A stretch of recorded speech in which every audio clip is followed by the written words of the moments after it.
नमस्कार दादा. पंडित साहेब नमस्कार. काय म्हणताय? मस्त मस्त. कसे आहेत? काय एकदम मस्त. तुम्ही बोलायचं. पुण्यात हवा आता थंड झाली आहे. हो ना.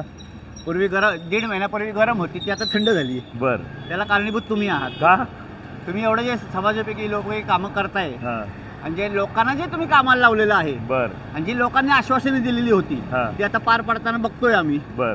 लकडी पूल सुधारलाय, 2-3 रस्ते सुधारले, तुम्हीच टाकलेत व्हिडिओ. नाही हेमंत रासनेंनी मला शब्द दिला होता की सगळे रस्ते दुरुस्त करणार, म्हणून मी त्यांच्यावर काही आता व्हिडिओ बनवायचा नाही मी ठरवलेलं आहे. आणि स्पष्टपणे सांगतो, जर माणूस चांगलं काम करत असेल तर कौतुक पण केलं पाहिजे. जर चुकत असेल तर आपण तांगड्या ओढतो, तर चांगलं काम केलं तर का नाही तांगड्या आपण बोलायचं, त्याचं कौतुक करायचं. माझं एक म्हणणं आहे, व्यक्तिशः आहे, हां. तुम्ही जे हे समाजापैकी काम करताय, हां. लोकसेवाचा जो तुम्ही वसा घेतलेला आहात, हां. लष्कराच्या भाकऱ्या भाजण्याचे जे तुम्ही काम करताय, बर.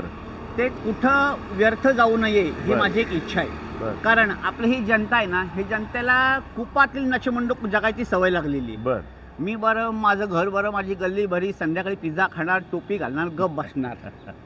तुम्ही सकाळी उठणार, हा खड्डा आहे, तो खड्डा आहे, इथं प्रॉब्लेम आहे, तिथं प्रॉब्लेम आहे. मला एक सांगा की कुठल्याही सामाजिक संघटनेने तुम्हाला समोरासमोर चर्चेला बोलवलंय, तुम्ही खुल्लं आव्हान दिलंय, मी चर्चेला तयार आहे, हा तुमचा मोठेपणा आहे. पण कुठल्या राजकीय पक्षाने तुम्हाला बोलवलंय, बाबा पंडित साहेब तुमची काय प्रॉब्लेम आहे, समोर या, जनता थांबेल, 50 जण थांबतील, आपण तो विषय सोडू. ते कुणी केले? आजकाल गेले 3-4 वर्ष तुम्ही कोविडपासून सगळं सांभाळतात किंवा एक पुढेचे प्रश्न मांडतात.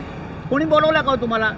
तुम्हालाच जास्ती आहे की समाजसेवा करायची आणि लष्कराच्या भाकऱ्या भाजायची करताय, ते अतिशय उत्तम आहे.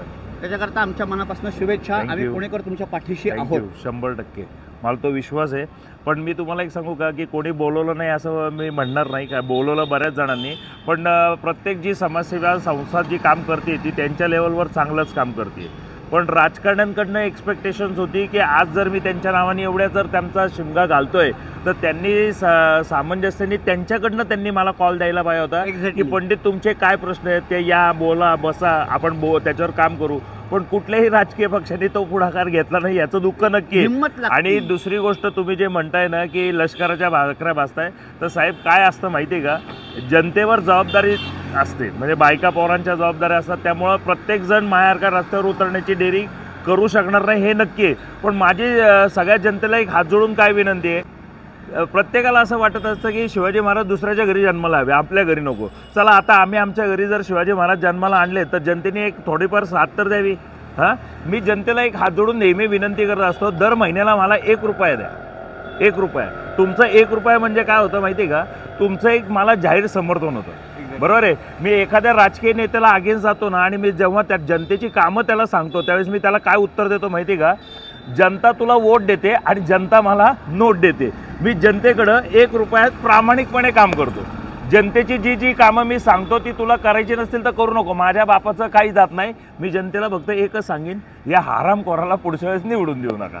कळलं का? त्यामुळं जनतेकडनं मला 1 रुपयाची मदत मिळावी अशी माझी मनापासून इच्छा आहे. जो 1 रुपया येईल ना, ती त्यांची एक मला समर्थन असेल.